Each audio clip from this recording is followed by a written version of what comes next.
All right, greetings, everyone. Good afternoon. Thank you for joining us today at the conference Freedom Has a Name, and it's called Ukraine. My name is Valerie Smyan, and I'm so honored to greet you here and welcome you here at the Rayburn House Office Building in the United States Capitol Complex in Washington, D.C. This is actually the place where voices of freedom have echoed for generations, and where today we raise our voices once more for a nation that embodies the very essence of courage and freedom, Ukraine. Today we gather not as Democrats, not as Republicans, not as members of one faith or another, but as people of conscience, united in our conviction that freedom is not negotiable, that sovereignty is sacred, and that the brave people of Ukraine must never stand alone. Over the next 3 hours, you will hear from members of the State Department and members of Ukrainian Parliament, rabbis and military leaders, humanitarians and advocates, all united by one simple truth: Ukraine's fight is a freedom's fight. It is our special honor for us today to acknowledge that veterans of Ukraine's war are present with us today in the room.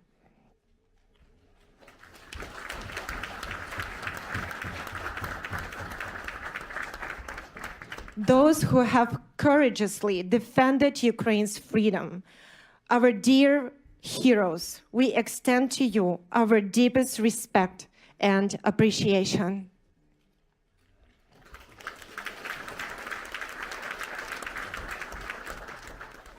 And this conference, Freedom Has a Name, and it's called Ukraine, is made possible through the vision and tireless work of Pastor Mark Burns, a globally recognized spiritual leader, a spiritual advisor to President Donald Trump, and the chairman of Spiritual Diplomats, a global initiative committed to leveraging moral authority and faith-based leadership to address the world's most pressing crisis.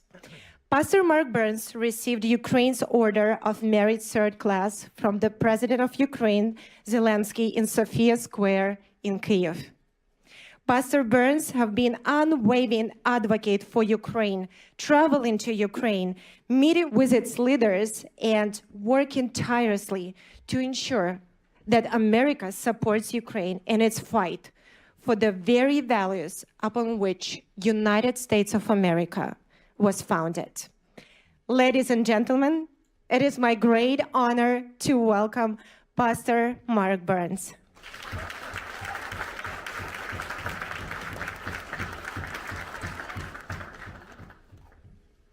Wow. Well, first of all, give yourselves a big hand clap for being here, because you're telling the world you stand for freedom.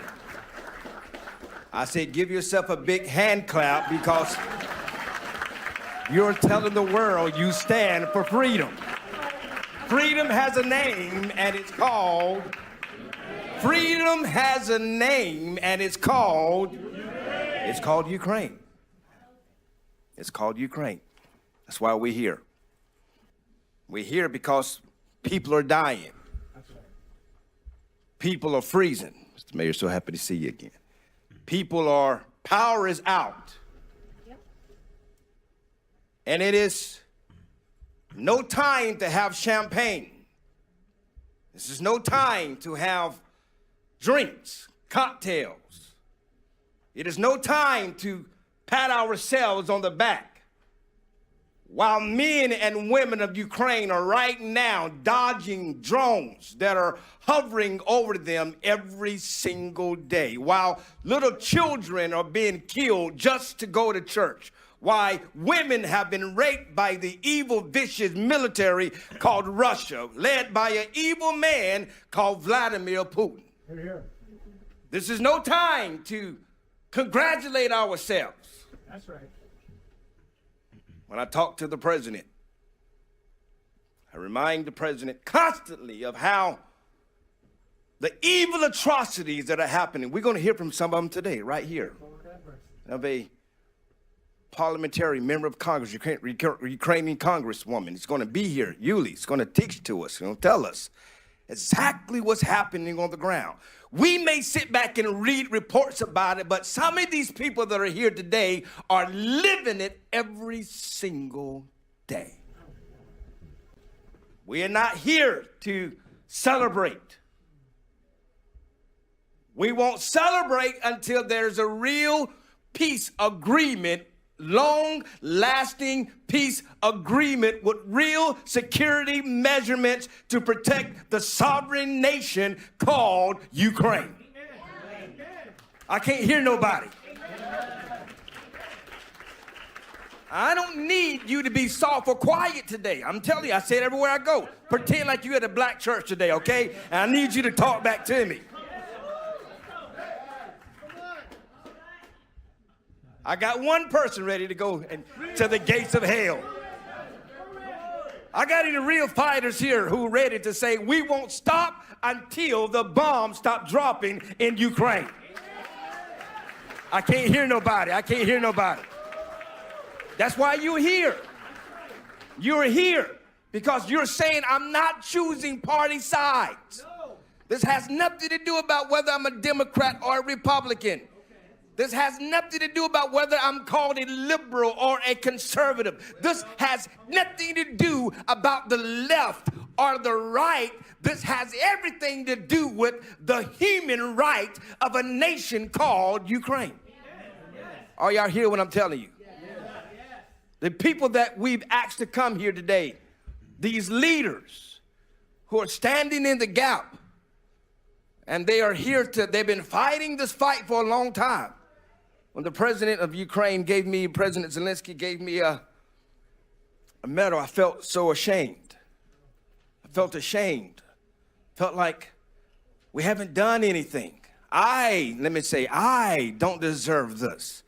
So many people, the real heroes, some of you are in this room right now. You've been fighting this fight for years. You saw it coming. While people were quiet, while people were silent, you saw the maneuvers happening.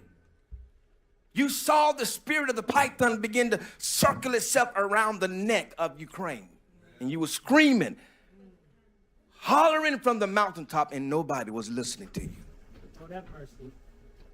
Well, they're listening to you now. Okay.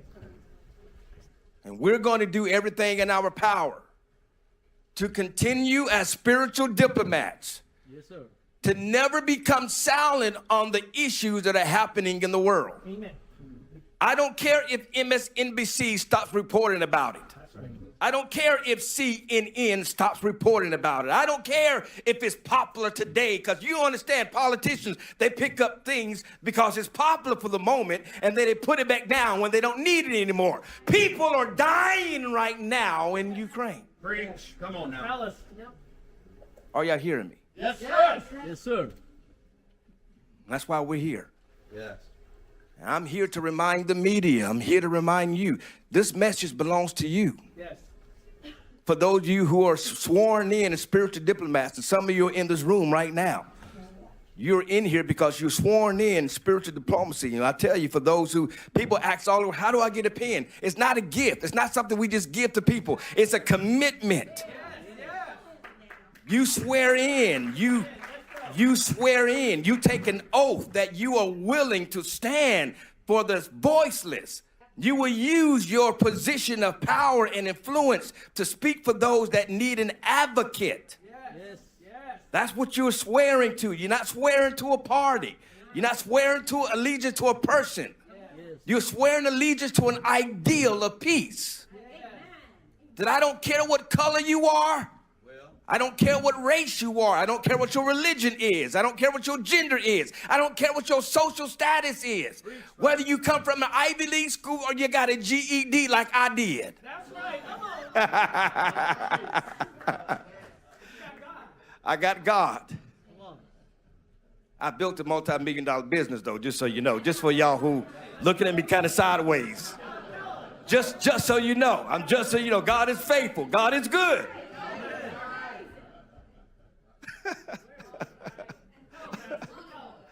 God, he will do it. He will. But I'm telling you this, there are millions of people in Ukraine that's not getting that opportunity. Yeah. So I don't want, Mr. Ambassador, for us to celebrate each other. This ain't a time for joy. We will laugh, but it is a time to remember our brothers and sisters right now, Bishop, that are in the freezing cold in Kyiv right now. They are in the freezing cold in Bucha right now. Power outages are going out right now. President Zelensky would have been here, but he can't leave the people that are happening right now in Kyiv. I said, sir, you stay where you are. You be the inspiration where you are, because right now what's more important is that your people never lose hope. And I'm telling you right now, the people of Ukraine are not losing hope. That's right. No, they're not. But we need your help to continue to echo this message. That every camera you can get in front of, every interview you can do, anyone that will listen to you, talk about the message of Ukraine. Remind them that we here in America, we value our freedom. We believe in the red, the white, and the blue. We believe we are the home of the brave, the land of the free. Thank you. There's a clap there.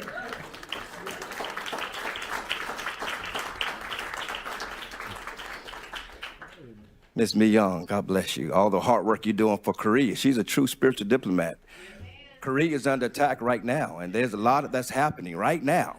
The Republic of Korea is happening right now. China, and you do understand that Russia and China are in league together. Yes, they are. Yes, they are. Yes, they are.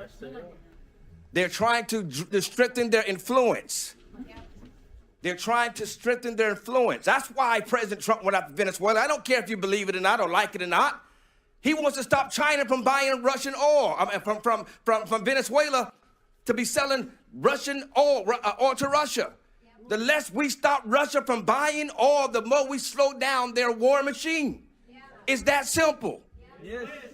It frustrates me when I hear people, oh, Trump is just selling people out. Why in the world we just took Maduro out of Venezuela? Why are we going out to Greenland? I don't care about your politics. I'm talking about the facts.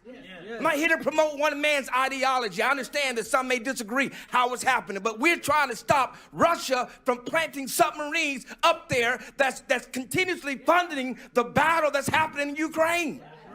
Do you understand this? And if we don't, and if we don't stop Russia, they will continue to attack Ukraine. They will go after Georgia. They will go after Moldova. They will go after NATO. And here we are in World War III. That's what's at stake. That's when I say supporting Ukraine is America first. It is America first.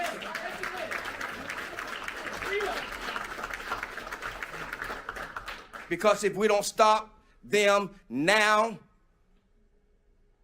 we will have to be forced to stop them with the American boys on the ground in Kyiv. The Baltic states, NATO. Are y'all listening to me? Yes, sir. This is bigger than some sermon. I'm not trying to give you no sermon. I'm trying to, for those who may not be educated, this was at stake. This is what's at stake. And many of you who are way more experts, Mr. Anderson, way more experts than I am. Mr. Michael, way more experts than I am. Been fighting this fight for a long time. And I pray that the information that they give you is to inspire you to constantly keep reminding why we are doing this, why we will not be silent, why we will never shut up, why we will continue to echo the message around the world. Why will we continue to remind you why we are making this fight, and why we're standing with Ukraine. And we're close. The president said to me a couple of days ago, we are very close. Literally said to me, he said, we almost got a deal. We almost got a deal. He said, we almost got a deal. But we're so close. Remind the people, we're very close. We're fighting hard. I don't care what it looks like on the news. Please hear me, my brothers and my sisters. And you are my brothers and my sisters. You are my brothers and my sisters. We may not agree with everything, but that's okay. That's okay. We don't have to agree on everything, but what we can agree on, we stand together. Are you hearing me? That's why spiritual diplomacy is working. Because it's together. It's a together action. It's a together action. You may look different from me. That's why I love all the spiritual diplomacy meetings. We just a bunch of rainbow people that come together. I love it. I love it. Come on, somebody say you love it, you love it, you love it. I love it. It's a rainbow of people that says, listen, we may disagree, we may not look the same, we may speak a different language, we may have a different social class, but in the end, we will all stand for something that all of us want, and it's a word called freedom. Somebody say yes to that. Yes. I could be a Jew and I want freedom. I could be a Muslim and I want freedom. I could be black and I want freedom. I could be white and want freedom. I could be female and desire freedom. I could be from a Christian and desire freedom. Are you hearing me? I could be from Africa and need freedom. It doesn't matter what race I am. It doesn't matter what color I am. It doesn't matter what my political affiliation is. Everybody that's alive on the green earth, we desire freedom. If you believe it, say yes to that. Freedom. Freedom. Yes, freedom. Freedom. And we got to remember Haiti, yes, Haiti, everyone, all of the country. Pakistan, yes. All of it, absolutely. Yes, freedom, that's right. Call it out, hell it out. That's what it was here for. Freedom. China needs freedom. Yes, Iran needs freedom. North Korea needs freedom. That's right.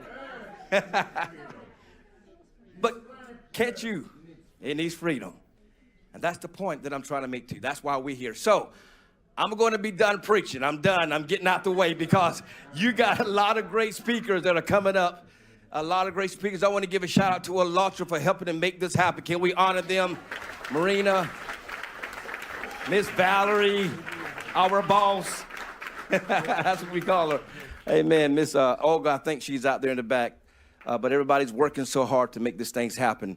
And so, again, just as not to be inspired, yes. But now what we're going to do with this inspiration, we're going to get to work. Right now, people are asking me, how do I get a spiritual diplomacy pen? Right? I don't have a lot of them today. I have some, but I'm just saying to you, there is a commitment that goes with it. And those who are willing to make that commitment, maybe by the end of this event, we can, for those that desire to be come and take on the oath of a spiritual diplomat, then we can swear you in. But we'll try our best to get to that. But it's a true commitment. I beg you. You understand? As I said to you before, yes, if you just want to take a picture, then I don't need you. I don't want you. If you don't want you. If you just want to put on social media and say, I was here at the conference, and just brag on social media, you keep your keyboard warrior yourself at home because we don't need you. But if you're a real fighter, you will go to the front lines. You will go to where we need to go. You may lose friends over it. You may not be popular because of it. But that's who we're looking for. And that's what we're going to continue to do for Ukraine. And you're going to hear from some great, amazing experts up here. I'm so grateful for each and every one of them that are here. Some flew a long way from Kyiv to be here, from Ukraine to be here. And so I'm going to get out the way. I want to hear from all of them. So I want you all to be inspired because they inspire me. And there's much work to do. Slava Ukraini.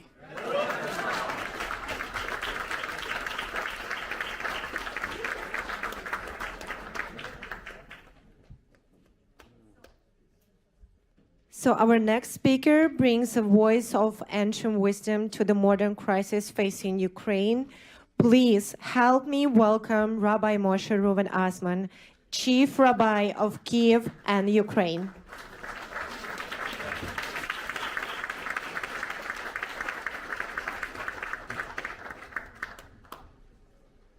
Dear friends, thank you everybody that coming here.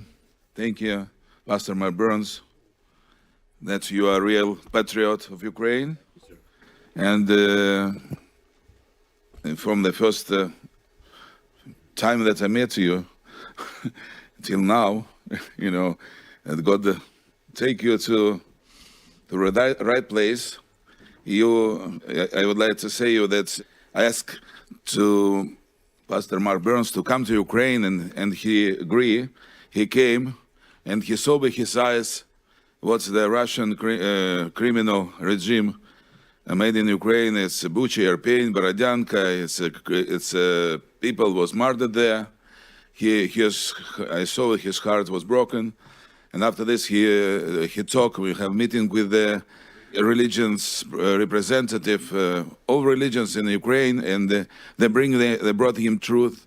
How many Ukrainian children was stole to Russia? How many religion buildings was destroyed? How many priests was killed? How many?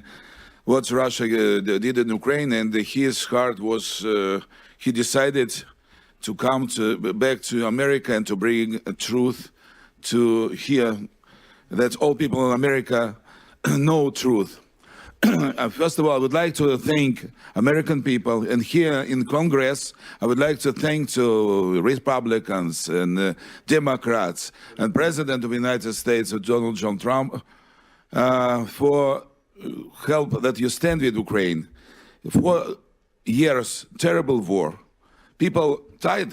Here, people tired. I speak people, and they tired. It's, how long is the war? But you have to know that people in Ukraine, and they not only tired, they are every day under the shelling, under the attacks, and now I come from Ukraine is freezing. Yes, is below 0 degrees.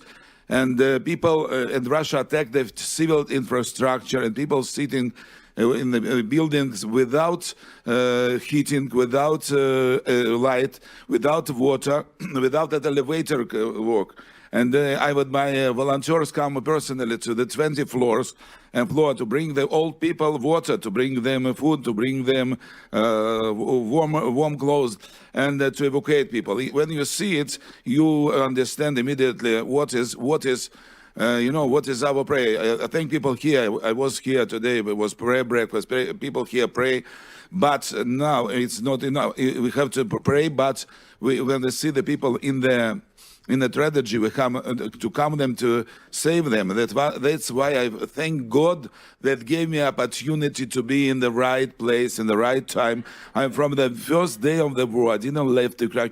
I could leave Ukraine, but I didn't leave Ukraine.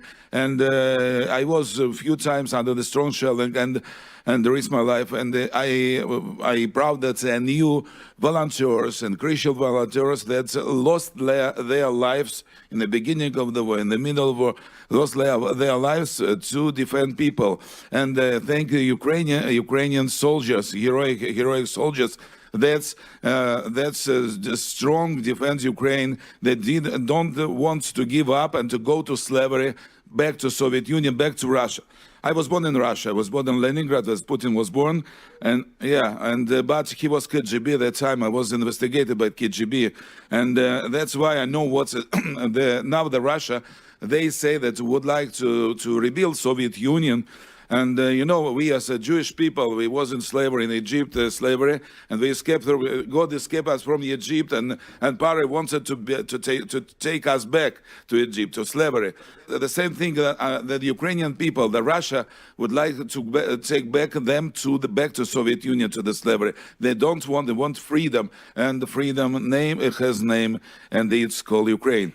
And and. I think it's General Budanov say, Yes, yeah. General Budanov, now he's in negotiations, in a peace negotiation.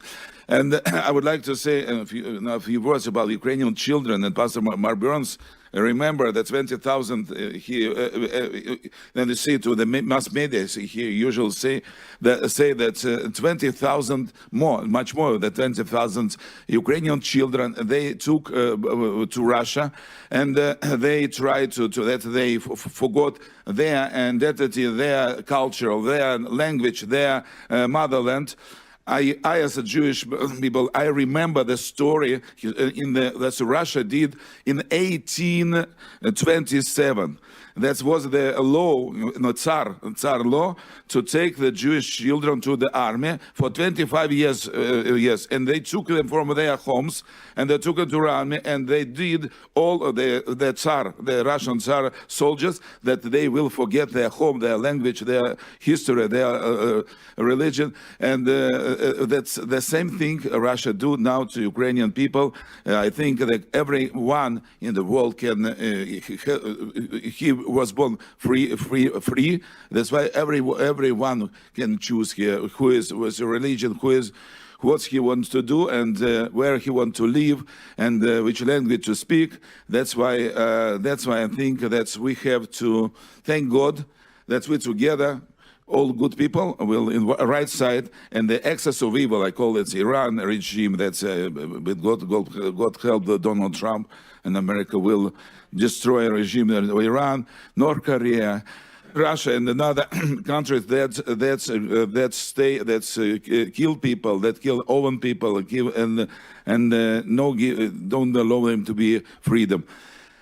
Thank you very much, the Pastor Mark Burns, to invite me. God bless you and all people here that stand with Ukraine. And I would like to, I continue to bring people to Ukraine. I ask people, please come to Ukraine, see by your eyes what's happened there. And I think here I have to be one. I just speak with one young businessman, Jordan Castelman. I asked him and come to Ukraine and just begin to invest to Ukraine, invest just $6 million and wants to bring $1 billion invest into Ukraine and pay Ukraine. I would thank him. And Jordan, come. And today they say, yes, I continue to invest to Ukraine because I believe that Ukraine will be restored, will be good country, free country. Thank you very much. God bless you. God bless America. God bless Ukraine. Thank you.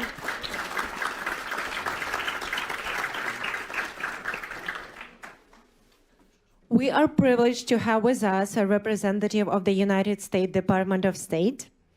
Ladies and gentlemen, welcome Mr. Christopher Anderson, who serves as the cultural attaché in the United States Department of State. Hello, everyone. I feel a little nervous speaking after such a dynamic speaker. I am not a pastor. I'm a bureaucrat. I don't have the gift of gab that some people up here do. But I have been working on Ukraine since 2014 when I was there when Russia tried to claim to annex Crimea, and I have been there, and I've also worked on behalf of the U.S. government negotiating with the Russians where they tried to deny that Ukraine was a real country based on ridiculous claims about Polish nobility and ridiculous themes like that. I know how difficult it is to do this, and I know how tough the situation is. And in fact, I was just in Ukraine a couple of weeks ago with my boss, Assistant Secretary of State for Democracy, Human Rights and Labor, Riley Barnes. And we were there because we were trying to fulfill the president's commitment that we not forget these Ukrainian children and we bring them home. Yes. That's right. Yes. And we're approaching the 4th anniversary of Russia's full-scale invasion. But also, as I said, the war has been going on since 2014. And one of the most tragic aspects of the war is the systematic forced transfers and deportation of Ukrainian children. And when we were in Ukraine and we arrived on the Holy Day of Epiphany and we toured St. Michael's Church and we visited many faith leaders there, and they all told us the same thing. They were all praying for peace and they supported President Trump's efforts to bring a durable peace. And they also talked about the strong tradition of religious liberty and freedom in Ukraine, the strong tradition of freedom there, but also that the threats they were facing. But we also met many children who had returned from Russian occupation, and they told us some truly horrifying stories. And I just want to share a few of those stories with you. And the kids we met told us how under Russian occupation, they could not live, they could not be Ukrainian. They had to deny their existence as Ukrainians. They had to pretend to be Russians. They were not allowed to practice their faith as they wished, as they believed, and they could not speak their language. They could not be free, in other words. And we met with First Lady Zelenska, and she told us another story of a brother and a sister. And they were in Russian-occupied territories, and they were deported into Russia proper, and they were separated. This brother and sister who have a family who want them, but they were separated. The boy was bullied and told his family didn't want him anymore, that Ukraine was full of Nazis, and was just bullied relentlessly, and he had tragically took his own life. The sister was unable to go to the funeral, and they then put her in an orphanage for children with behavioral difficulties. I will tell you, I would be disturbed too if I had to endure such horrific circumstances. And so they are keeping her in an orphanage in Russia, even though her family wants her back, and the Russian government is denying that effort. And then we also heard of another story who was living in occupation, and they refused to let him speak Ukrainian, and they were teaching him Russian and getting him ready to serve in the army. And then with the help of a group called Save Ukraine, he was able to escape and return to Ukraine where he could be free again. And there are well-documented reports that these children are subject to re-education, a phrase that is incredibly chilling and is in the line of Korea, Soviet Union, Iran, all those sorts of horrible states. And these children are blocked from contacting their families, and they are told lies that Ukraine does not exist. And then I also want to tell one more story that we heard about a family where they were removed from occupied territory and forced to go through filtration camp, another chilling word. And the father that we heard about had a Ukrainian tattoo, and the Russians tortured him and burned off the tattoo because it showed the symbol of Ukraine, and they didn't like that. And then the daughter was forced to live on her own, and she never saw the mother again. And we don't know what happened to her, but she considered herself a Ukrainian, and that was unacceptable to the Russians. Now, these are horrible stories, and these are not isolated. There's well-documented pattern and practice of this by the Russian government. But what we did note is the bravery of the Ukrainian people, and particularly these children, was truly inspiring. And we cannot forget those children, and we need to get them home. And so I just want to close by echoing President Trump and First Lady Melania Trump's promise.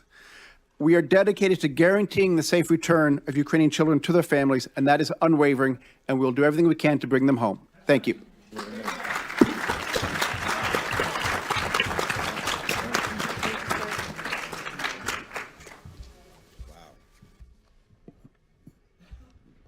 So now we turn to the voice from the front line of democracy, to a member of Ukrainian parliament. Please welcome a member of Parliament of Ukraine, Ms. Yulia Yacek.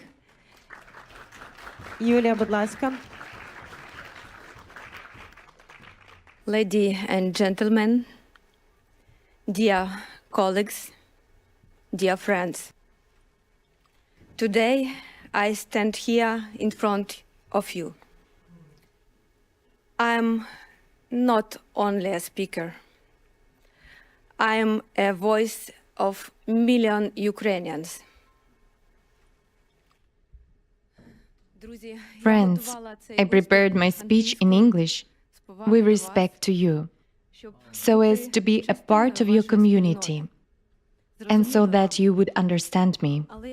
However, I decided to speak in Ukrainian precisely so that you could hear how our language sounds, so that you could hear vibrations of the Ukrainian heart and soul that Ukrainians are feeling right now. The big war in Ukraine has been going on for about 1,500 days. You see the news. You hear about how our cities are being bombed. You know how Ukrainian families are surviving in conditions of total cold, blackouts, and lack of water. But you no longer hear the voices of people from the occupation. People living in occupied Melitopol, Mariupol, Berdansk, Tokmak, and my native Vasilivka that was occupied back in February 2022. I will tell you just a small story, one in a million, my own story of the war. I remember February 2022, the full-scale invasion, fierce battles, and the resistance of Ukrainian people to the enemy. It was fear, it was horror, it was shock. The roads were blocked, stores and hospitals were shut down. There was no electricity, water, heat, or even communication. My team, volunteers, military personnel, and clergy helped people from the occupied territories and the combat zone to evacuate. It was a road of life under shelling. To those who stayed, we brought water, food, medical supplies, and power generators. But in 2023, Russian authorities banned entry and exit from the occupied territory. The occupiers forced Ukrainians who remained in their homes to obtain Russian passports. If you didn't get a passport, you would receive neither a pension, nor a job, or a salary. Your children wouldn't go to school, and you wouldn't get into a hospital. The Russian occupation authority created nearly 100 camps and torture centers for Ukrainians in the occupied territories. They shot entire families for having a Ukrainian flag on the balcony. They subjected military families to searches and torture, examined their phones, and ransacked their homes. They took away housing from those who left the occupied territories. They nationalized it. The Russian military used Ukrainian civilians as targets to learn to pilot drones on them and arrange safaris on elderly people. Rape was turned into a weapon not only against women, but also against children and even men. Torment, torture, starvation, electric shocks, broken bones, and even death have become the favorite pastimes of the Russian military. Almost 80% of civilian infrastructure, hospitals, and schools were destroyed and haven't been rebuilt to this day. In schools, they forced children to sing the Russian national anthem and impose a new history, where Ukraine is the enemy and Russia is the liberator. But most children study secretly online, in Ukrainian schools, and continue learning their native language in their own schools.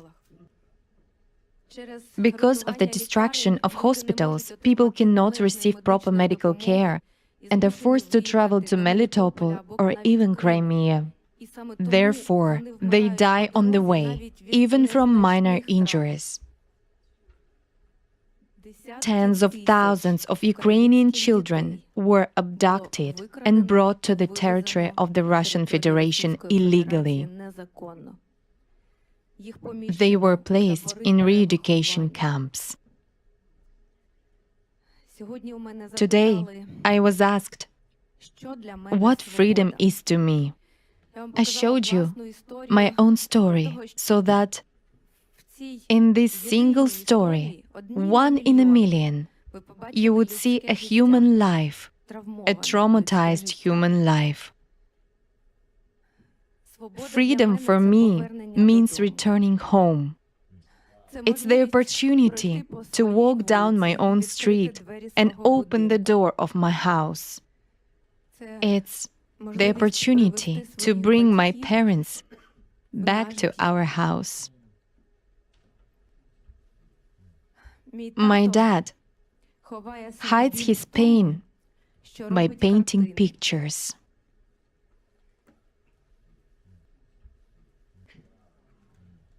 I'd like to present this painting to you.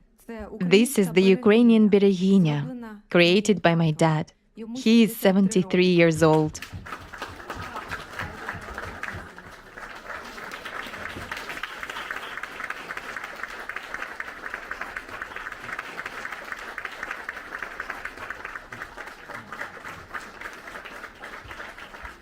It's a symbol of female power, the power that protects Ukraine, our homes, our children, and our native land. It's about women's love and desire for peace in our country. So, concluding my speech, I understand my time is up. I want to say that it's very important for me to be here and now among you, because Ukraine is fighting for freedom and those very democratic values that are cultivated by the United States of America and all European countries. For freedom, for truth, for life. This is our common struggle. After all, God acts through the hands of ordinary people. Because peace is not a dream. It's a very difficult, definitely not an easy path, step by step, hand in hand, with prayer in our hearts, together. Together, our voices are strong. In God, we trust. Amen.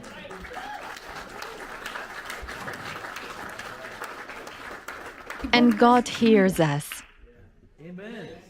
God bless you. Thank you. Thank you.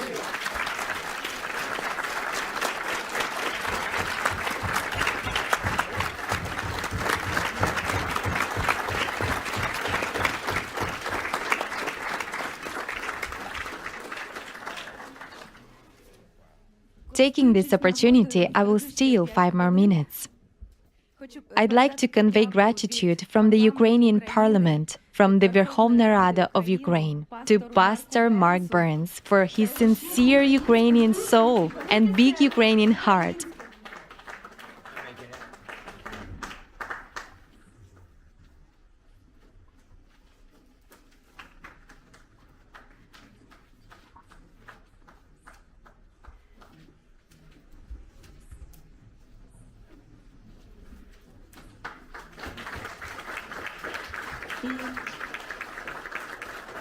And I also want to convey gratitude to Captain Gary Tabach, an American military man who fights for our victory every day on the Ukrainian front. Thank you, Gary. He's a great friend of Ukraine.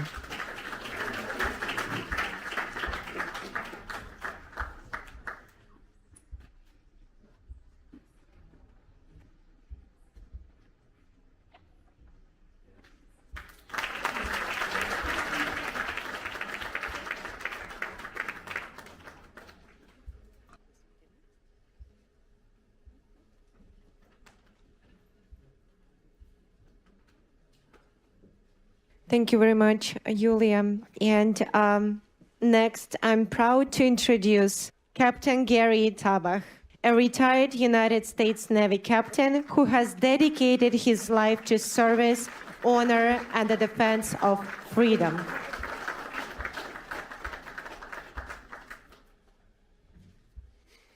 Thank you. Yes, there are 2 things I like to talk about: leadership and myself.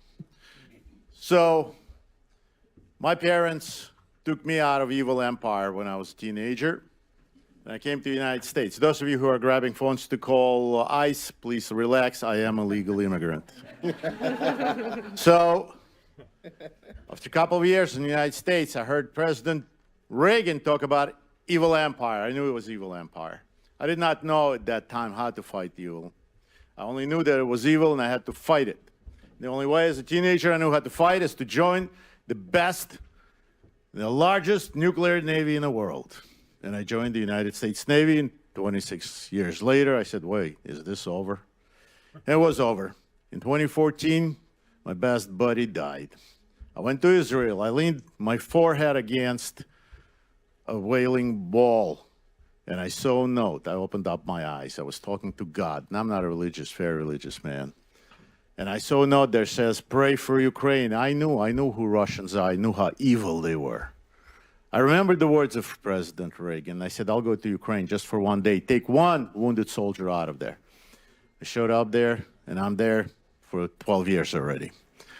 And people ask me, why? Why are you doing it? You were born in Russia, you're a Jew. What is that in Ukraine? I couldn't answer it. Could never answer it except it was the right thing to do. It was the right thing to do to help people that are being killed and murdered by the people I know that can do it very, very precisely. And then I had hope. I thought I was the only one that was doing it. Nobody could understand me. Then I had hope when President Trump became a president and started to fight evil too. Then he left, and I was discouraged, but I stayed in Ukraine. Then he came back, and I said, God gave us a third choice. Third choice. If we're going to screw this one up, God is not going to give us another choice. 3 strikes and out. And I wanted to go to his inauguration. That's all I wanted to do.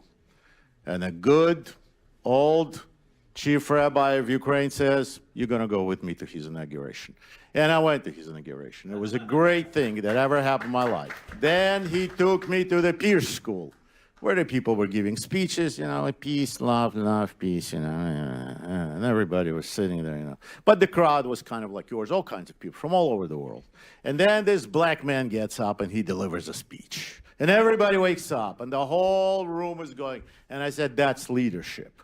That is leadership. When the whole crowd is crying, laughing at the same time, and he's leading them anywhere he wants to. That's leadership. And I wanted to shake this man's hand. And I wanted to give him my challenge coin. But the crowd was so big, they were crowding him all over the place. And I shook his hand. The rabbi, good old rabbi, took me by hand, says, let's go. And I shook his hand and said, thank you for your service. And somebody pushed me away, and that's it. That was all over. Then one day, one night, the rabbi calls me and says, come to Anatevka. I'm like, oy vey, I got to go to Anatevka. It's cold. It's curfew. We're going to pray. We're going to do tefillin. We're going to do all this, eat kosher food. And all so I showed up. Rabbi said I should show up. In a cold room, it's sirens, it's bombings. And in the morning, I wake up, it's cold, and I see these 2 little ladies in the hallway, American ladies. And they go, good morning, yeah. What they're doing here in the middle of this war and doing this. And always they hear, Captain! And I turn around, and here he is, standing there with their arms. He says, Captain, it's good to see you. He remembered me. He hugs me, and I'm like, what is this black dude from some Carolinas doing in Ukraine? What does he has to do with Ukraine? It's beyond me. I have no idea. Then we go to places of atrocities. He goes, and this is before cameras. This is before Ukrainians start giving him medals, and there were cameras. It's just us, right? Right, April? She was a witness there. Veronica, right? It was you. You girls were there, ladies. You were there. And freezing, because I kept thinking they have no insulation on them and it's cold. And I see this leadership there. He's talking to old babushkas, to the kids, to everyone. There is no show. It's sincere. It's deep. And this is where I get my answer, because I ask him, what the hell are you doing here? What do you have to do with Ukraine? That is because we're fighting evil. Because my people were victims of evil. His people were victims of evil. Our people were victims of evil. And we, people of leadership, cannot sit there and watch others die and freeze to death. We have to be all together. We have to rally together. We have to rally around our leaders, around our national leader, around our world leader, President Trump, and around our spiritual leaders, Rabbi Osman, and around our total leader, altogether leader, Pastor Burns. And somebody says, and I think Malcolm Luther King, that you quote so often, said it too. It's attributed to many people. All that evil needs to win is to have a lot of good people do nothing about it. And it's a leader who's going to say, no, stop. It's not going to go through me. You're not going to go through while we're on the watch, right? Give me an amen. Give me an amen, Pastor. Give me an amen. I'm going to be a black preacher doing that. Yes, you are. And as a slave, Ukrainian slave, Ukrainian recruit, soldier slave as well, but a very talented poet, a very famous poet, and an artist, Taras Shevchenko, said, fight and you shall win. Fight and you'll be successful, and we're going to fight. We're going to fight. We're going to rally around the people who are going to be, and I'm very, very proud that I can stay shoulder to shoulder, back to back, with Pastor Burns, with President Trump, fighting that evil. Unfortunately, Pastor, I cannot fight any longer the way I used to do. I cannot hold a weapon in my hands anymore. But you gave me another weapon. You gave me a spiritual weapon. So I want to return the favor. I want to return the favor.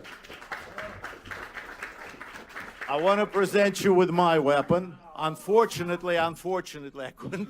I almost got arrested because our Capitol Police told me I cannot bring a weapon into this building, so my friend smuggled just the sheath. But this is a Ukrainian Cossack saber. That is actually our Marine saber. You can look it up. Is similar to it. Hurrah! Exactly. And when I'm going to salute the good pastor, and I'm going to present that with him, I want you all give me a hoorah. Okay. You want to drop down your face and give me 20? Come on. Give me a hoorah.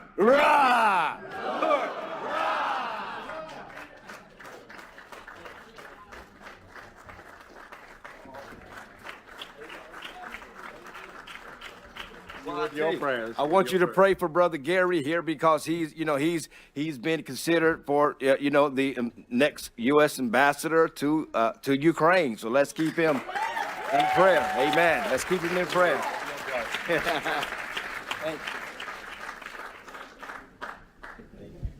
me a hoorah for my brothers in arms.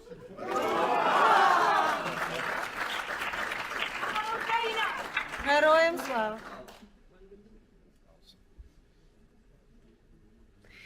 Now it is my pleasure to introduce our next speaker, Ms. Marina Ovtsinova, the president of ALLATRA International Public Movement, a global risk strategy specialist who has studied in Harvard Kennedy School of Government and Harvard Law School.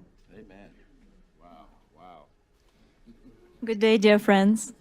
It's such a pleasure to see you all here, representative of different beliefs, different political views, different nationalities. It's such a big pleasure to stay here in front of you and deliver a very important message.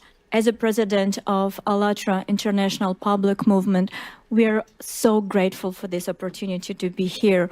And we are grateful to Pastor Burns for everything he is doing for the entire planet, for every single person, because he has unique ability.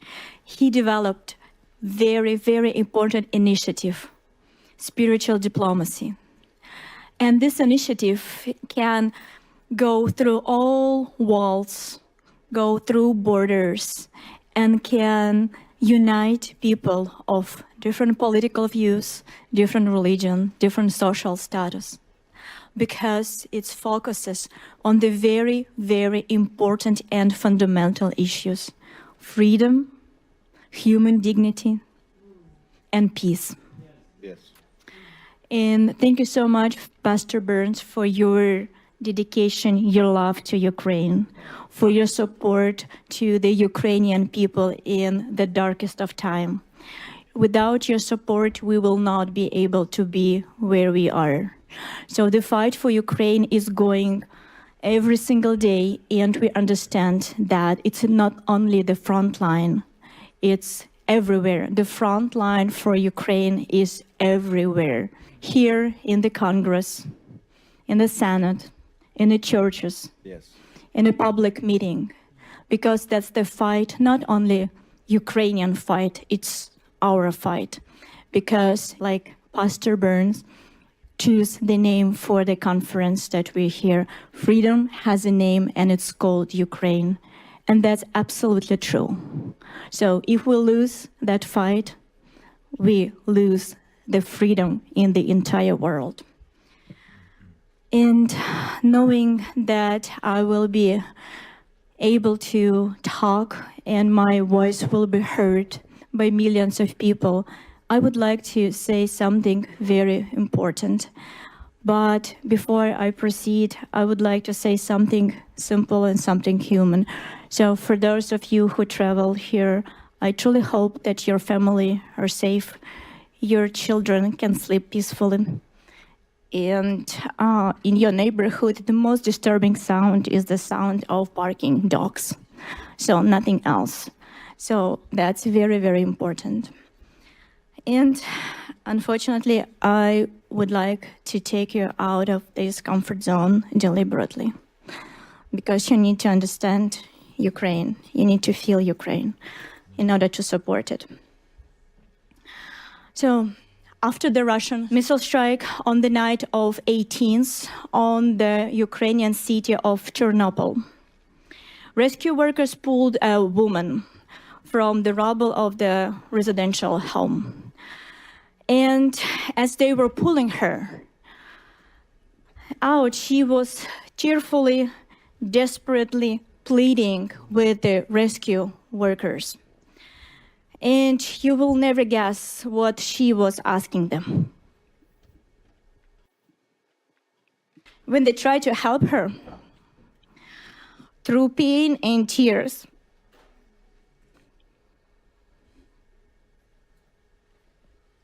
Bless your heart. Bless your heart. she was keep saying, "Don't save me. I beg you. I just watch my son burn. My God. And I need to hear you this one more time. A mother being pulled from the ruins of her own home, begging the rescue not to save her life because her child was just killed before her eyes. And here what's happened next. Ukrainian mother began to share this on the social media, not for the fame, not for the political purposes, but to share the message that from now on, every night they will sleep with their kids. Not because to keep them warm, because it's extremely cold in Ukraine, but only because if the missile will strike or drone strikes their home, their body will protect their child, and they will do everything possible in order to protect their children. And that's the essence of Ukraine, protection. You need to understand that there is something that do not end with Ukrainian mothers. Protection is the nature of the Ukrainian nation. This instinct, this first desperate, beautiful instinct to protect is everywhere in Ukraine. So Ukrainian volunteers create the point of invincibility, shelter with warmth, with electricity, where everybody who needs help can come and will receive the help. And these volunteers create those shelters for the people that they don't know. They do it to protect. Ukrainian medics run towards explosion, not away from it, but towards, and they do it to protect people that are affected right now. Ukrainian teachers, they educate children in the basement, in the metro station. They do that because they understand they want to protect the future of Ukrainian nation. And the Ukrainian soldiers, sons, daughters, fathers, and mothers stand on the front lines not for glory, but so that people behind them can live one more day.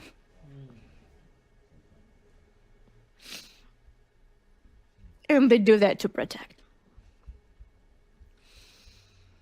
To protect millions of Ukraine, millions of decisions every single day, and these decisions are to protect a neighbor, a stranger, a child that they never seen before. And here, what you need to understand about the protection and you need to hear this.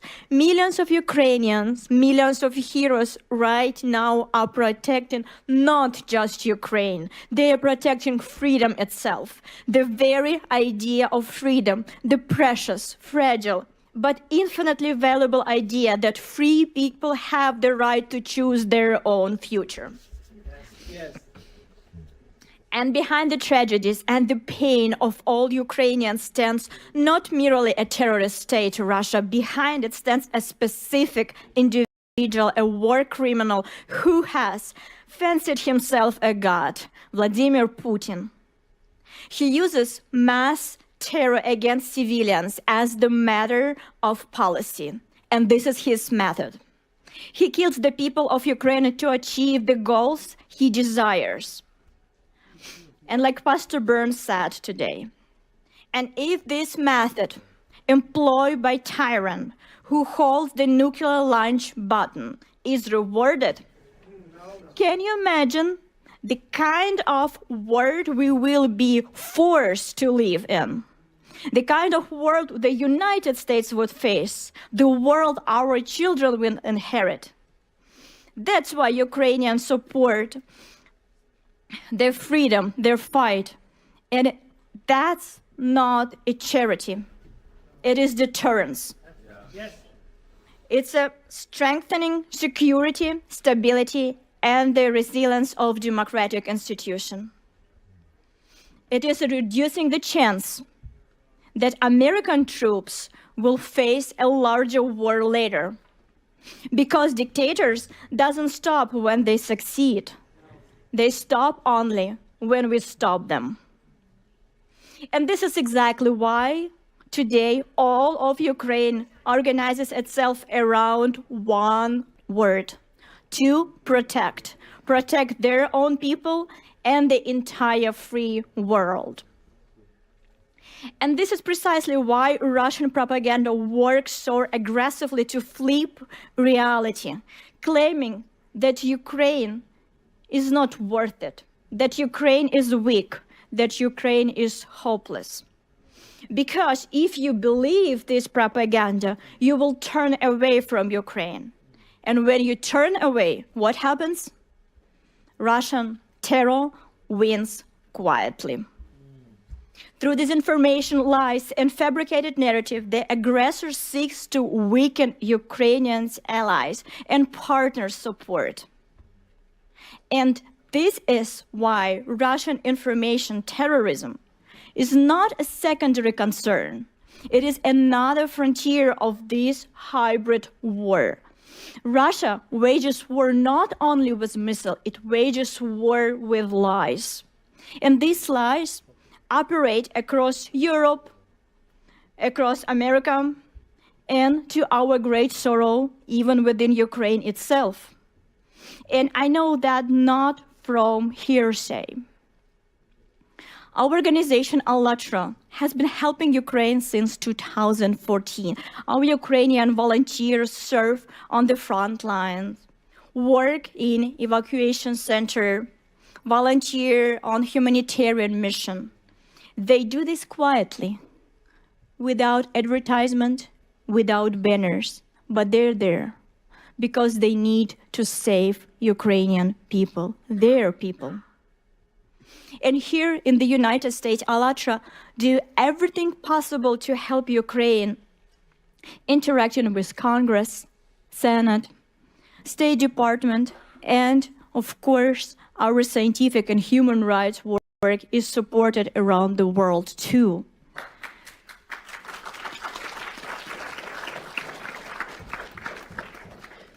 But do you know which is the only country in the world that has banned ALLATRA? Can you guess? Russia. Of course, Russia. The only country where our volunteers systematically persecuted, tortured, thrown into prison. Russia. Why? Because we speak the truth about Putin's Nazi regime, because we speak the truth about the threat of the Siberian plume, which they want hide from the entire world, and because we support Ukraine. And this about that. The Kremlin considers us such a big threat that it launched full-scale persecution against us. Seeking to remove strong players from the board, Kremlin agents around the world spread lies about our organization. They call us pro-Russian sect. Absurd? Yes, it is. But unfortunately, absurdity, that is work. And because if you open the internet today, Ukrainian media, European media, you will find articles calling ALLATRA pro-Russian. The very same organization that Russia has banned and destroying, the very same organization whose volunteers sitting in jail and being subject to torture in Russian prison. And this false narrative is being spread by FSB agent. This is a documented fact. In 2024, a report presented in Washington exposed the method and tactic of Russian disinformation. It was prepared with the participants of American and international experts, as well as officials of Security Service of Ukraine and the Office of the Prosecutor General of Ukraine. The report directly named agent of Russian informational influence network in Ukraine who organized disinformation campaigns and criminal prosecution against ALLATRA. The report identifies Irina Krymenovska, a Ukrainian citizen, as an agent of Russian influence. Beyond our organization, she attempted to discredit Ukrainian religious scholars who were defending Ukrainian spiritual independence from Moscow, and to lobby pro-Russian policies into Ukrainian legislation. But she's not alone, it's a network, we need to understand that. So there is no single player. So these FSB agents have infiltrated in Ukraine institution. They influence journalists, they spread Russian disinformation throughout society. But here's what's important. Ukraine, despite all of that, is a real democracy. And in this democracy, just a few days ago, the national police officially recognized us, ALLATRA, as the victim of illegal attempt to destroy our organization. So, yes. Congratulations. Yes. Thank you. And you need to understand that despite such difficult times, democracy in Ukraine works. Truth breaks through. But agents of Russian influence have not stopped. They operate not only in Ukraine, but in Europe, and unfortunately here in the United States as well. And they continue to spread Kremlin's propaganda, which unfortunately you often hear in the media. That's why when you hear that Ukraine is divided, that Ukraine is losing, the Ukrainians want to surrender, or ALLATRA is the pro-Russian or pro-Putin sect, please remember that. You need to understand that what you hear is the Putin Russian propaganda. And I ask you, don't believe it.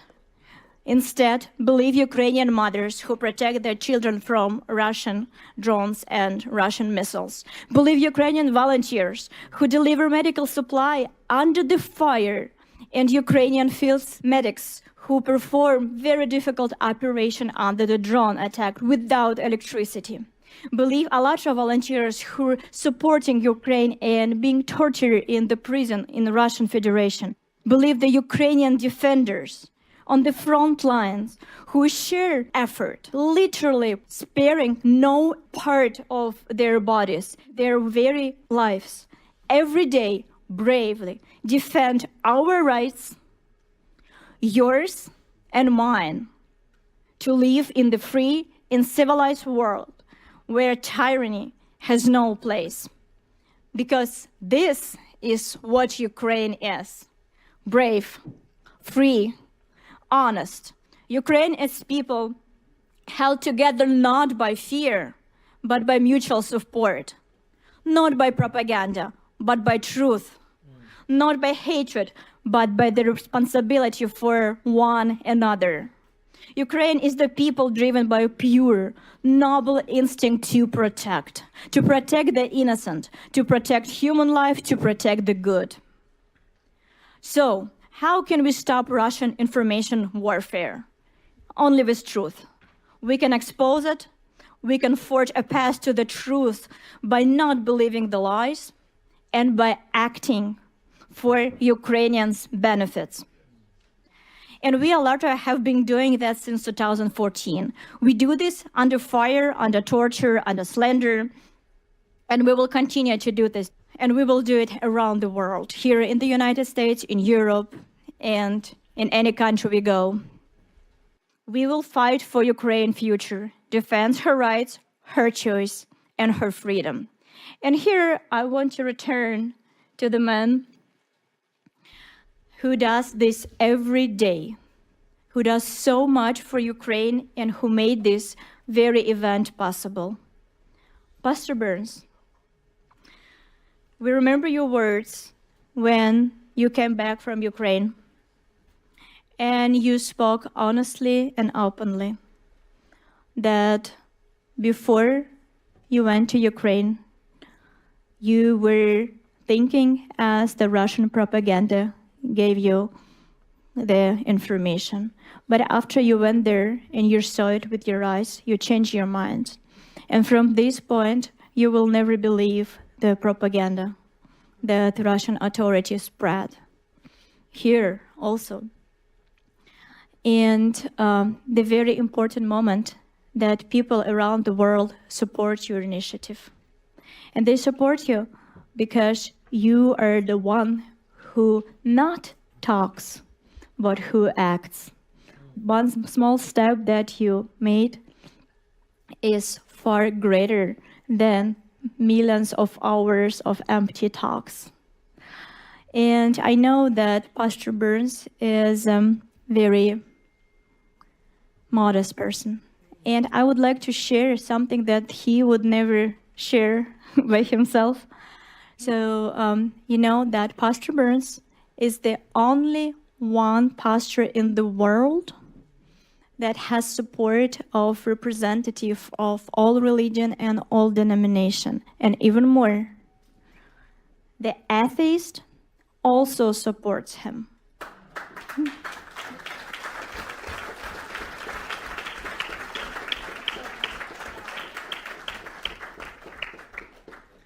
People believe in Pastor Burns because of his action, because he is doing more than he is saying. And this is very important. And every time when he starts the Spiritual Diplomacy Conference, he said, if you're here for a picture, I don't need you. That's right. And this is very, very important. So that's why people follow Pastor Burns. And like he said today, it's the action. It's not only having the pin here. So we need to act.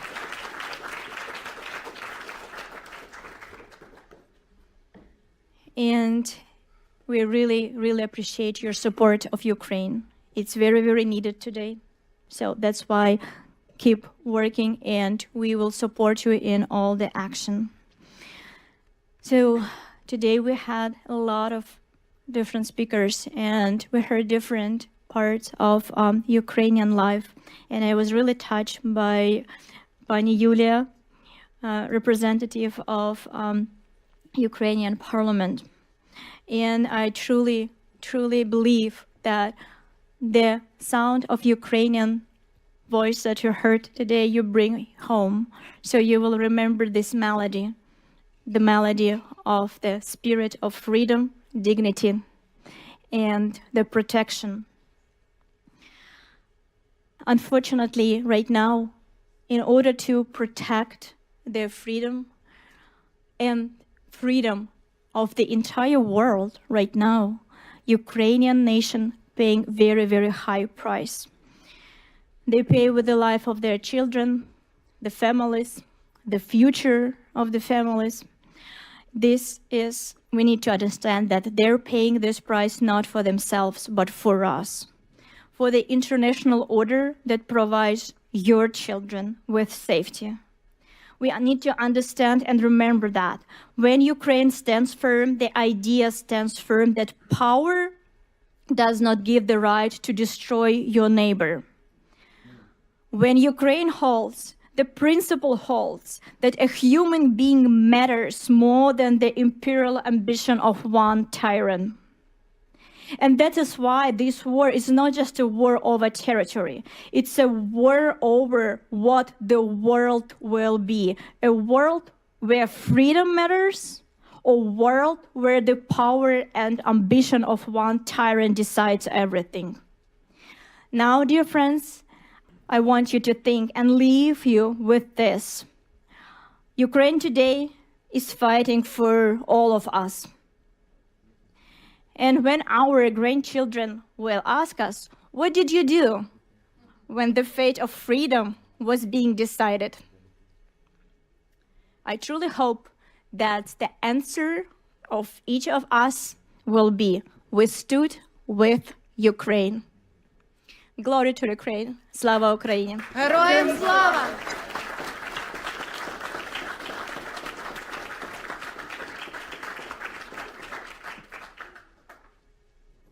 Now we are asked to join us for a minute of silence to honor those who gave their lives in Ukraine for a free future for all of us.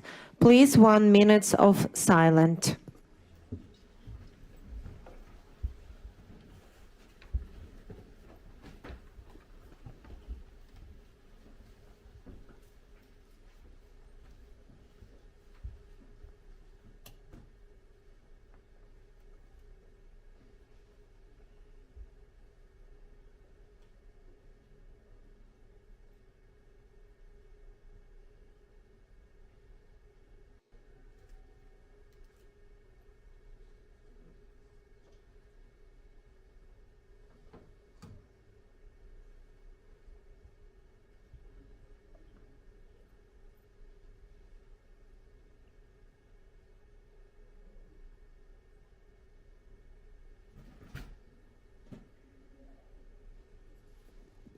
Thank you very much. Now let's proceed.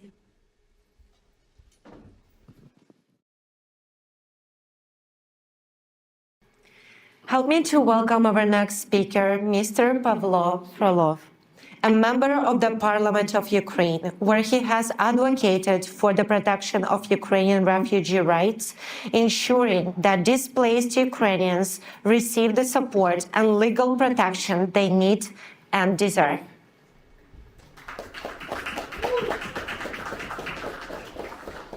Thank you very much, Pastor Burns, Marina, for the invitation. Dear friends, it's an honor for me to speak to you today. People of different faiths, nationalities, and political views are gathered here around one shared value, human dignity. The words "freedom has a name, Ukraine" are not a slogan. They describe real life. Yes. Today, Ukraine is defending not only its land, it is defending freedom itself, a principle without which there can be no peace and no justice. We must be honest with ourselves. Good decisions are only good if they actually save lives, not only in theory, but in practice. I often think about what Russians feel when they launch missiles and drop bombs, killing children, elderly, destroying energy system, leaving families without heat in coldest winter. Some may believe they are serving a greater cause. Others may think they are simply doing their jobs. And this is the tragedy of propaganda, when millions are taught to accept suffering and death for people who share faith but not citizenship. We have to fix this. Yes. I was born in Kryvyi Rih in southern Ukraine. For many years, people there had a generally positive attitude toward Russia. Almost no one believed that Russia was capable of what it is doing today. But there were people who understood the true imperial nature of that state. My colleague Sergei Yankovsky in 2008 warned that a large-scale war with Russia would come. I remember the most intensive dispute in my life. He told me that war was inevitable. I refused to believe it. Sadly, he was right, and in just 2 weeks, we are about to enter the 5th year of this full-scale war. Spiritual diplomacy speaks to conscience, where traditional diplomacy focuses mainly on interests. It reminds us that human life, truth, and compassion are not optional. They are the moral foundation of any policy. Faith leaders and moral voices help humanize the reality of this war. They move our focus away from numbers back to people. In the case of Ukraine, spiritual diplomacy strengthens solidarity with civilians and the oppressed.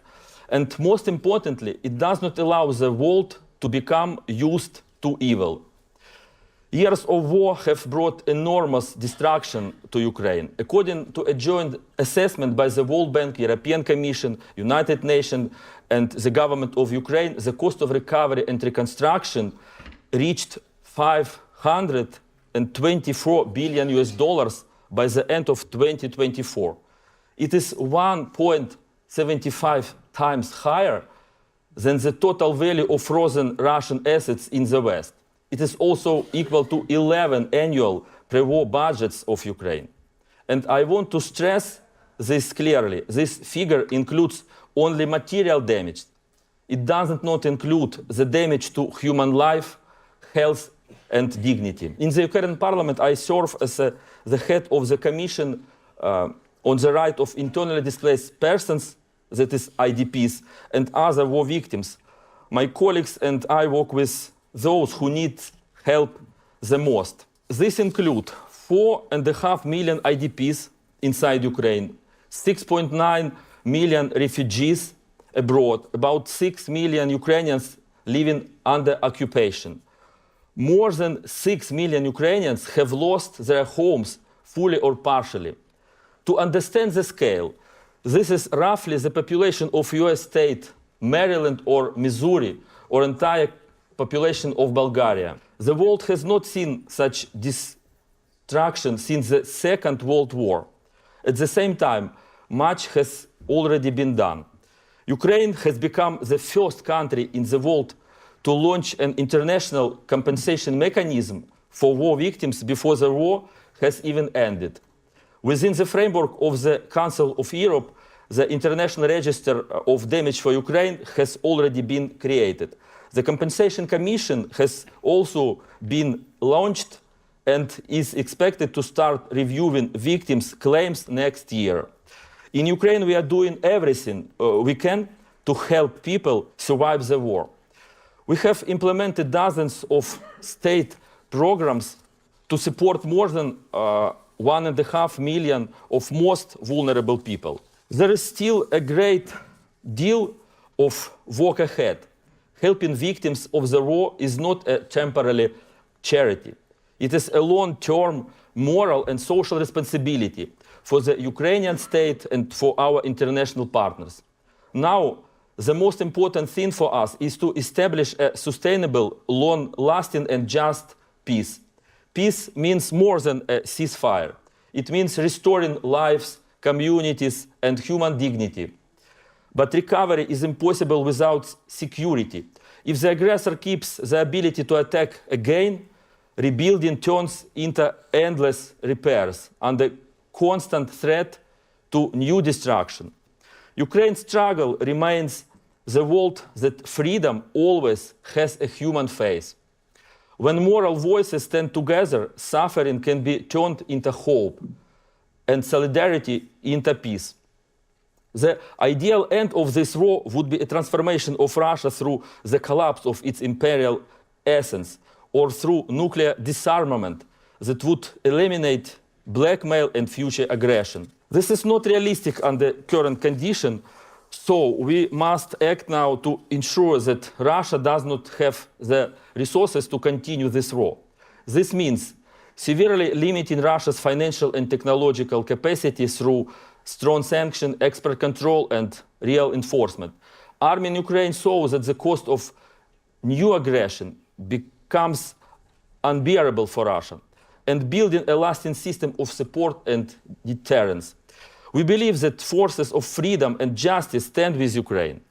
We are very grateful for the effort of President Trump and Congress to stop aggression. Please do not let fatigue win. Fatigue is exactly that the aggressor is counting on. Our shared resilience is the path to a just peace. Slava Ukraini. And Mr. Pastor Burns, I want to invite also you to Ukraine, to the parliament, and Marina. Thank you very much. Thank you very much.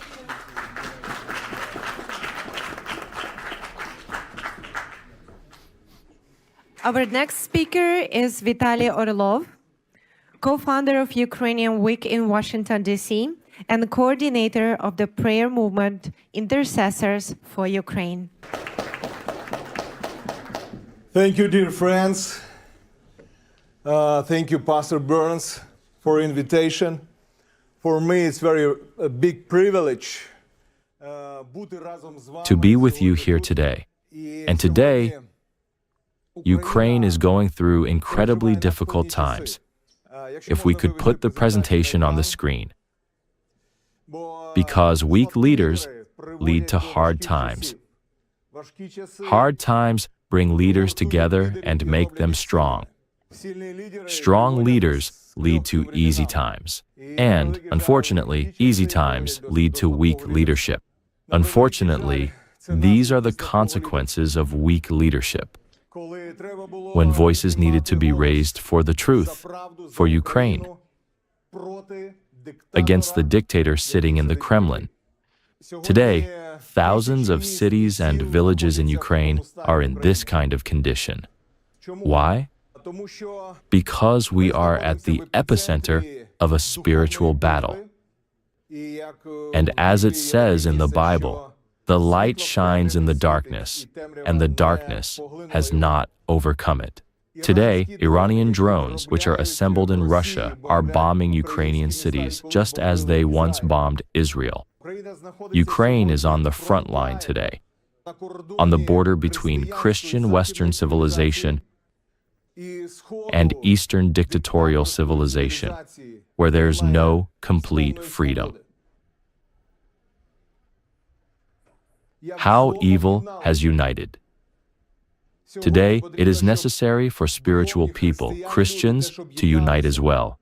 And we are very grateful to Pastor Burns for raising his voice for the truth. Churches are also under attack in Ukraine. Russia has destroyed or severely damaged more than 700 churches in Ukraine.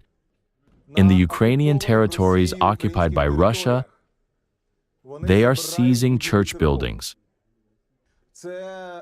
On the left side is a Baptist church in the city of Melitopol, which the Russian army seized and turned into a military museum. And there are hundreds of churches like this. Wherever Russia comes, they raise communist idols and monuments again. They cut down crosses and put their flags in their place. Over these 4 years, the Russian military has killed 70 Ukrainian pastors and priests. This is my friend Yuri, a pastor who came to his church in Kupiansk for morning prayer. As soon as the prayer service ended and the people left, he stayed behind. Then an aerial bomb hit the house of prayer right into the church and killed Pastor Yuri. This is a spiritual battle. So today, we need to raise the voice of spiritual diplomacy in order to clearly understand that what Putin and the Kremlin bring is death and the destruction of Christian shrines. Today, Russia is investing $2.4 billion in the United States in its propaganda to spread lies about the situation in Ukraine. We often hear that there's no freedom for churches in Ukraine, among other lies. This photo shows the central street of Kiev, where 500,000 Christians gathered to praise God. Ukraine has the largest prayer breakfast movement in Europe, second only to the United States. Last year, Pastor Burns prayed together with President Zelensky at the National Prayer Breakfast. Today, Bible readings and prayers take place regularly in 90 government offices. This is a spiritual battle, and for spiritual victory, we need to raise the voice of prayer and the voice of spiritual diplomacy.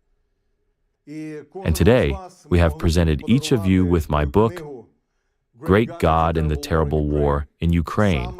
It's specifically about the spiritual causes of this horrible war. In conclusion, let me say that last year, Verkhovna Rada of Ukraine voted to establish a national day of prayer at the legislative level. On February 24th, we will pray together for Ukraine as a whole country, everyone together, from the president to the children. And today, I would like to officially invite Pastor Mark Burns to come to Ukraine on this very day.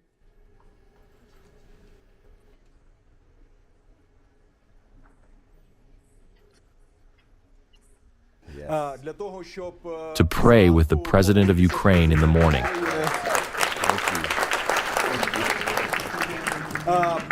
To participate in a solemn prayer gathering in the Ukrainian parliament, and to be with Ukrainian people on this difficult day. Why is it difficult? Because on that day, the full-scale war and invasion began. Pastor Burns, thank you sincerely for what you are doing for Ukraine, and we invite you again and again to visit Ukraine for special events. Amen. Welcome. Thank you. Slava Ukraine. Now I would like to invite Mr. Artem Saulyak, an interpreter from Ukraine, and Petro Voloshenko to the podium.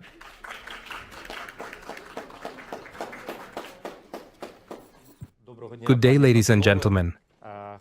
Let me thank you for being here, for all supporting our country and our people. Many thanks to the organizers of this event, Marina, her team, and Pastor Burns for his prayers and support. Thank you so much. I've been an entrepreneur for 20 years. We have a family business in Ukraine. And I want to convey to you how hard it is for our entrepreneurs and our employees to work when Kiev and the entire Ukraine are being bombed, yet they still get to work and work nonetheless. I'm here to thank all of you for such support, for everything you are doing, especially Pastor Burns. This is very important because our nation, our people, feel this deeply. This is incredibly important. Pastor Burns, we would like to present a gift to you from our people, from Ukraine. This gift was made at our factory by our craftsmen in our family business. This is a unique ergonomic chair. So when you sit in this chair, you will remember about our Ukraine, about our people and our employees who go to work every day and are working right now, while Ukraine and Kiev are being bombed.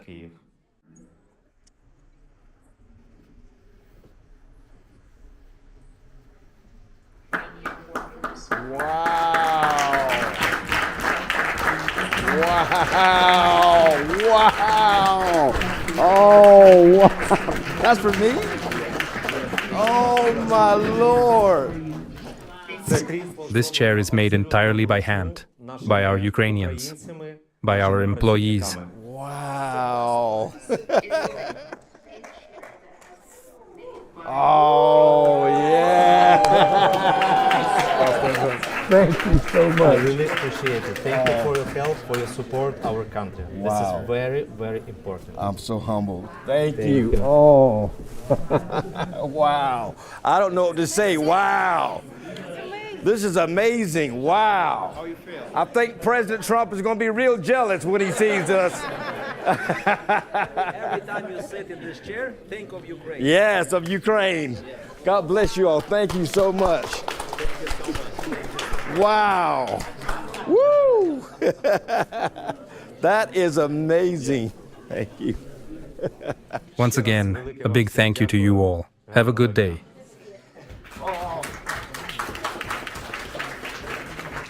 Good afternoon. First of all, I'd like to thank Pastor Burns for his tremendous work. I know of no other pastor in the world who has fought so hard for Ukraine and its freedom.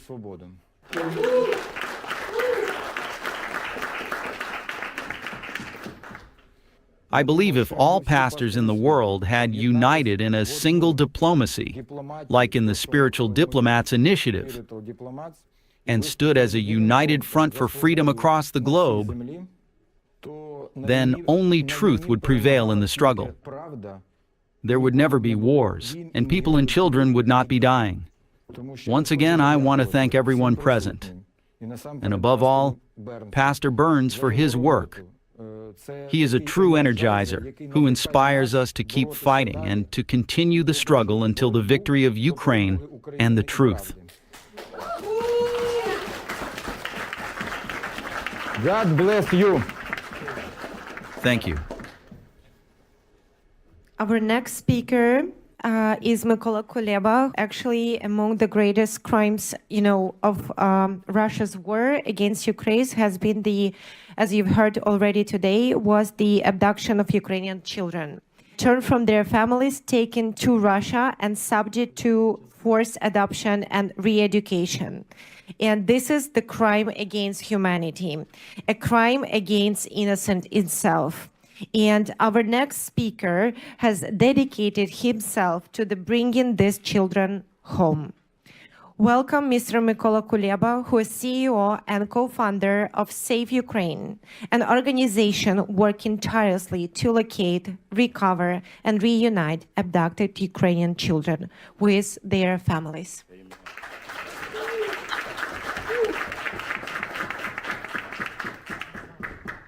Dear friends of Ukraine, distinguished guests, I'm very honored to participate. Thank you, Pastor Burns. And if you can show a video first, I'll be so grateful, and then I'll speak. The Russians stole my child's childhood. I didn't see my son for 2 years and 7 months. Over 19,000 Ukrainian children have been abducted and taken to Russia, and over 1 million remain trapped in Russian-controlled territories. Russia's strategy to erase Ukraine as a nation is to wage war on our children. That's why they are tearing families apart, featuring younger children in catalogs before they disappear into orphanages or Russian families, while older youth are turned into Russian soldiers and sent to the front lines to fight against their own people. Those who were rescued testify that even in kindergarten, Russians train children for war to fight against Ukraine and NATO. We will fight for every child who remains under occupation or has been taken to the Russian Federation. Every rescue mission requires careful planning and coordination.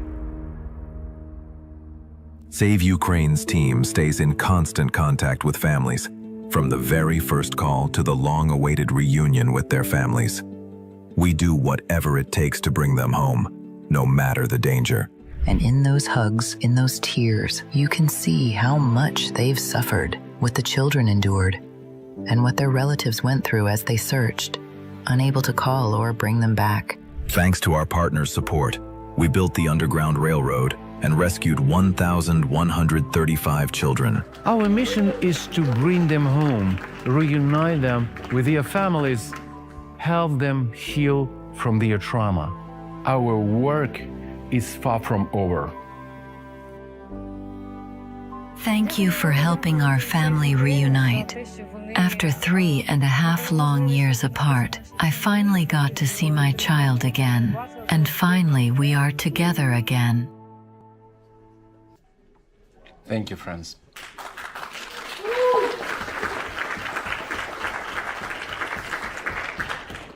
And as you heard, Save Ukraine for today rescued 1,141 kids and from Russia and temporary occupied territories. And today we are bringing witness to one of the gravest crimes in our century: the systematic abduction, trafficking, and militarization of Ukrainian children by the Russian Federation.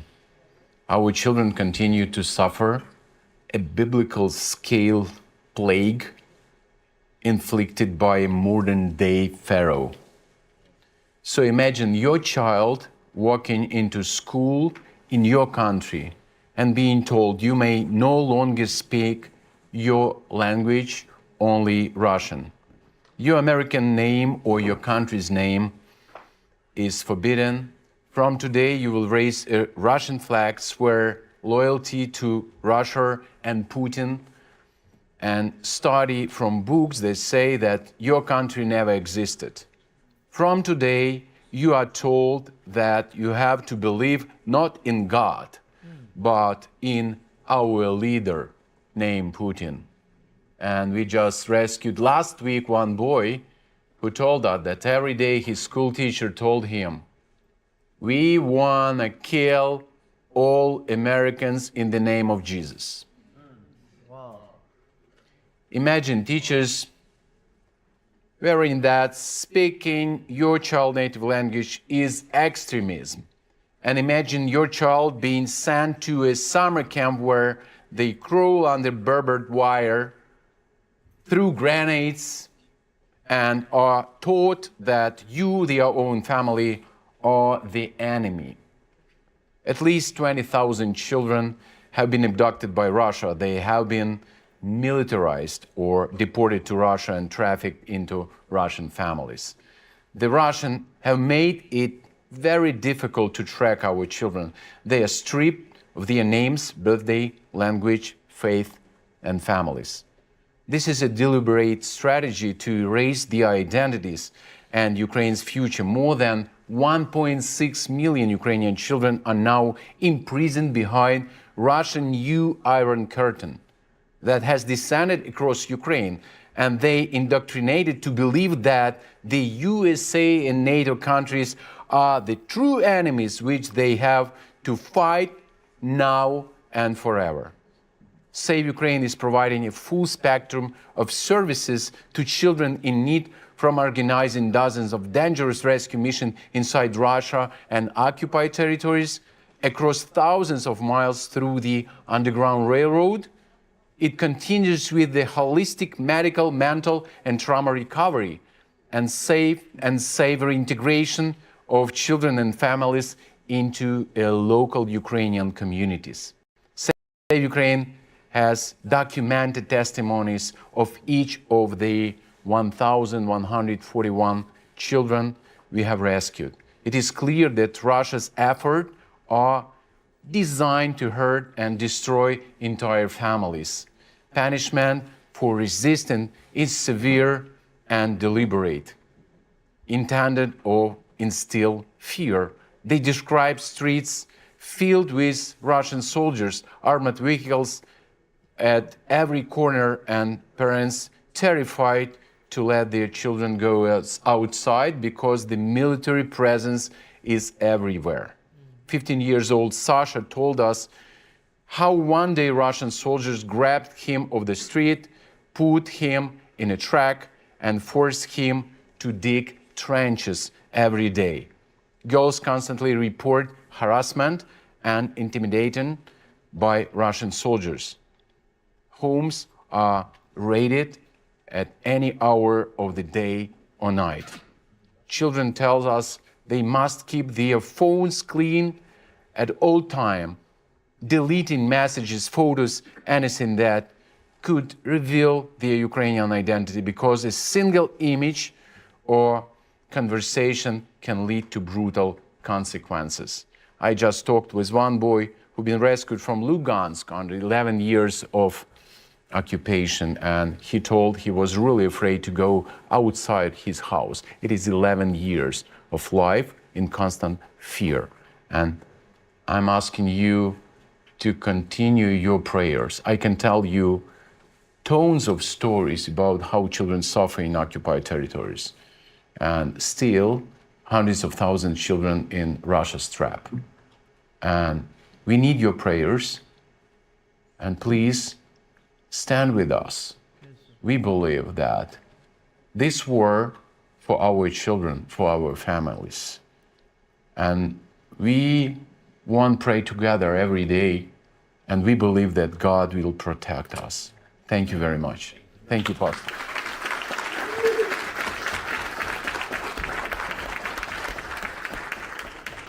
Thank you very much. Our next speaker is Detective Kedrick Shrieppner. Please welcome to the podium.